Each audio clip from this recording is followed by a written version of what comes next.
안전한 길 대신 도전이 삶을 활기차게 한다. 키이라 나이틀리, 당신은 지금 어떤 선택의 기로에 서 있는가? 안전하고 편한 길과 위험하지만 꿈에 가까운 길 사이에서 고민하고 있는가? 1985년 영국에서 태어난 한 소녀가 있었다. 그녀의 이름은 키이라 나이틀리다. 부모는 모두 연예계 종사자였다. 아버지는 극작가, 어머니는 연기자였다. 하지만 그렇다고 그녀의 길이 처음부터 평탄했던 것은 아니다. 키이라는 3살 때부터 연기에 관심을 보였다. 부모와 달리 자신에게는 에이전트가 없다는 사실을 이해하지 못할 정도였다.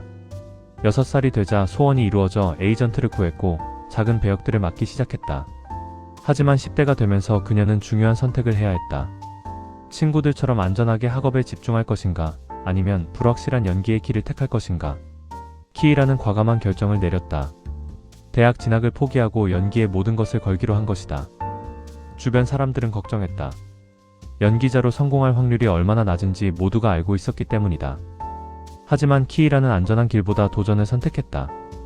2002년 17세의 키이라에게 기회가 찾아왔다.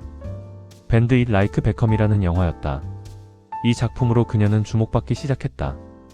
그리고 이듬해 러브 액츄얼리에 출연하며 더 많은 사람들에게 얼굴을 알렸다. 하지만 진짜 전환점은 2003년 캐리비안의 해적이었다. 18세의 나이에 맡은 엘리자베스 스완 역할이 그녀를 세계적인 스타로 만들어준 것이다. 조니 뎁, 올랜도 블룸과 함께 출연한 이 작품은 전 세계적으로 큰 성공을 거뒀다.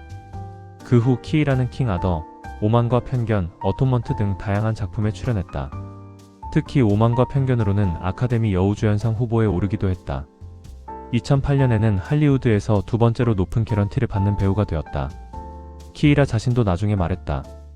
만약 그때 안전한 길을 택해 대학에 갔다면 지금의 자신은 없었을 것이라고. 물론 학업을 포기한 것에 대한 아쉬움은 남아있지만 그 도전이 없었다면 지금의 성공도 없었을 것이라고 인정했다. 생각해보자. 우리는 얼마나 자주 안전한 길을 택하는가? 실패할까봐, 상처받을까봐, 남들이 뭐라고 할까봐 도전을 피하지는 않는가? 하지만 안전한 길만 택하면 어떻게 될까? 늘 같은 자리에 머물러 있게 된다. 성장도 변화도 없다. 삶이 점점 단조로워진다. 매일이 똑같고 예측 가능해진다. 반대로 도전을 택하면 어떨까? 물론 실패할 수도 있다. 상처받을 수도 있다. 하지만 그 과정에서 성장한다. 새로운 경험을 하게 된다. 예상치 못한 기회를 만날 수도 있다. 키이라 나이틀리처럼 말이다. 만약 그녀가 안전하게 대학에 갔다면 지금 우리는 캐리비안의 해적에서 그녀의 연기를 볼 수 없었을 것이다. 그녀의 도전이 있었기에 우리에게도 즐거움을 줄 수 있었던 것이다. 도전은 삶의 활기를 불어넣는다. 새로운 자극을 준다. 잠들어 있던 가능성을 깨워준다. 물론 쉽지 않다. 두렵기도 하다. 하지만 그 두려움을 넘어설 때 진짜 삶이 시작된다. 지금 당신 앞에 2개의 길이 있다면 물어보자. 어느 쪽이 더 당신을 설레게 하는가? 어느 쪽이 더 살아있다는 느낌을 주는가? 그 길이 바로 당신이 택해야 할 길이다. 안전한 길은 편하다. 하지만 편함 속에서는 꿈이 시들어간다. 도전하는 길은 힘들다. 하지만 그 힘든 과정 속에서 진짜 나를 발견하게 된다. 키이라 나이틀리는 17세에 과감한 도전을 택했다. 그리고 그 도전이 그녀의 인생을 완전히 바꿔놓았다. 당신의 도전은 언제 시작될 것인가?